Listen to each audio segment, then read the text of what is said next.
Start with an argument. What? Kidding. What you said? That's still not right.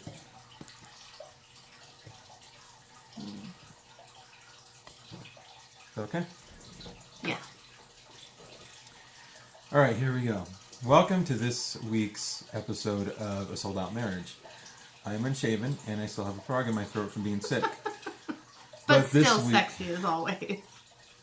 But this week, we are going to talk about basically, a little bit of history of the last 3-4 weeks. We've had a lot going on, but we're still trying to make sure that we get on here and do these videos to let you know where we're at and what you can do when things like this, like what we've dealt with, come up. Yeah. And that's kind of the reason why we're doing this. So, I am Aaron. This is Tammy. Good morning. Oh, good afternoon. Almost, no, it's still morning, but It's still technically morning. Yeah. It's not morning, so just go. So we wanted to talk about 3 weeks ago, we knew that we were heading into a really busy season, but specifically a really busy 3 weeks. And we recognized that we were not going to be able to have sex for at least 3 weeks because his mom was going to be in town, then my mom was going to be in town, and then I was going to be out of state for a week. And so one of the things that we've learned through One Extraordinary Marriage tools, kind of our toolbox. If you want to check them out, it's oneextraordinarymarriage.com. Yep. And one of the things that we've learned is to watch our busyness, which this episode is not specifically on busyness is overdone, or busyness is a I guess that's how we say it, but it still factors in that we recognize we were going to be really busy. We were going to be sleeping on a air bed in our basement outside our son's bedroom, so sex was just not going to be on the table. So we recognized that, and we had about 4 days before that happened, and so we decided that we were going to do a 4-day sex challenge, and decided we were going to try to do 7 times of sex in 4 days. So, compacting a 7-day challenge into 4 days. Yes. Which, again, if you want to learn more about sex challenges, we'll put something in the notes about some podcasts from Tony and Elisa De Lorenzo on that. But so we, going into it, we really planned it out pretty well as far as we knew how many times we needed to do that in 4 days before we had to do all the traveling and everything.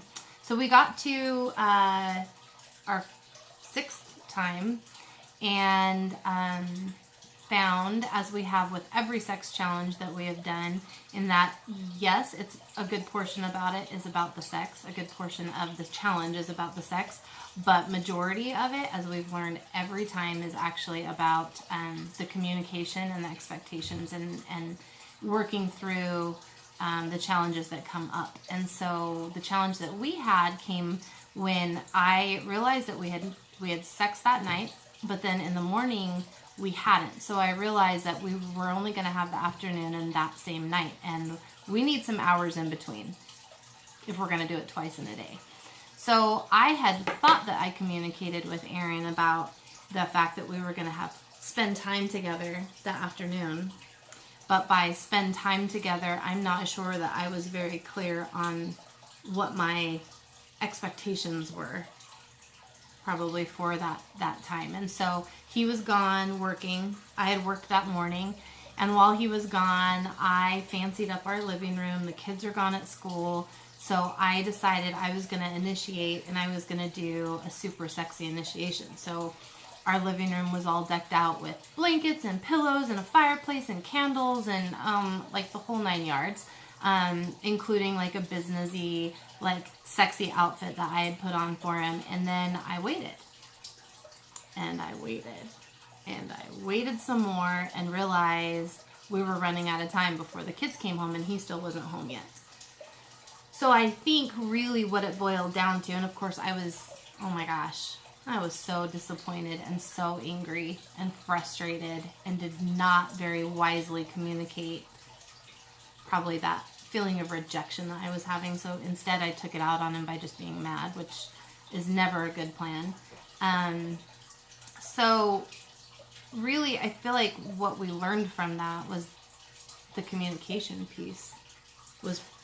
Yeah, well, communication and responses. I mean, your response was what it was, which contributed to our frustration and hurt feelings and feelings of rejection. I had had a bad day, and I can't remember exactly what was going on, but I had been gone longer than I had planned to. And so by the time I got home, I was feeling flustered.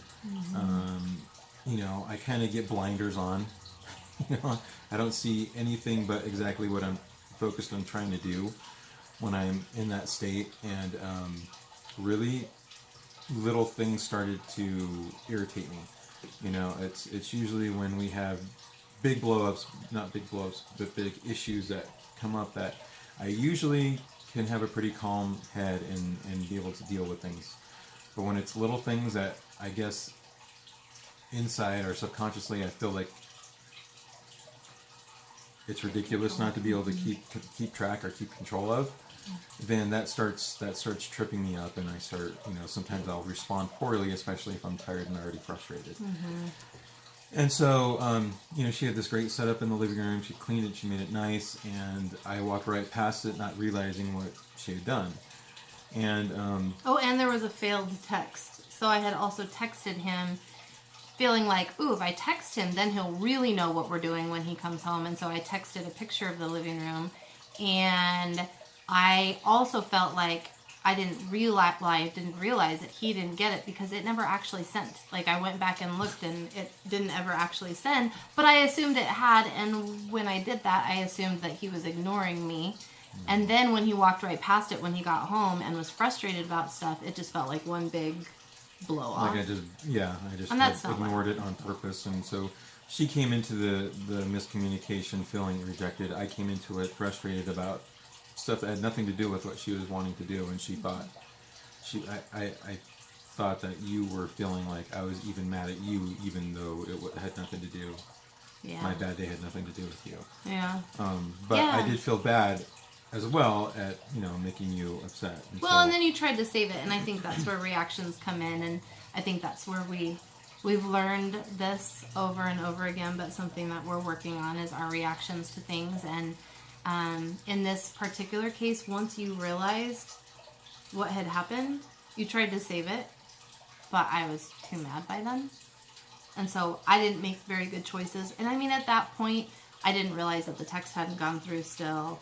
I didn't realize that he hadn't really seen what I had set up, and so I was still just mad. So he was trying to fix it, but I get in a mode of just, it's my way or the highway, and so it was kind of like, well, we could still have sex in the bedroom, but I didn't, like, at that point, I was just mad and didn't want that. And so I feel like in hindsight now, like, well, even right after that, felt like I could have made an adjustment. Like, I could, instead I grabbed everything and took it out of the living room and ripped it out of the living room, tossed it on the bed on top of him.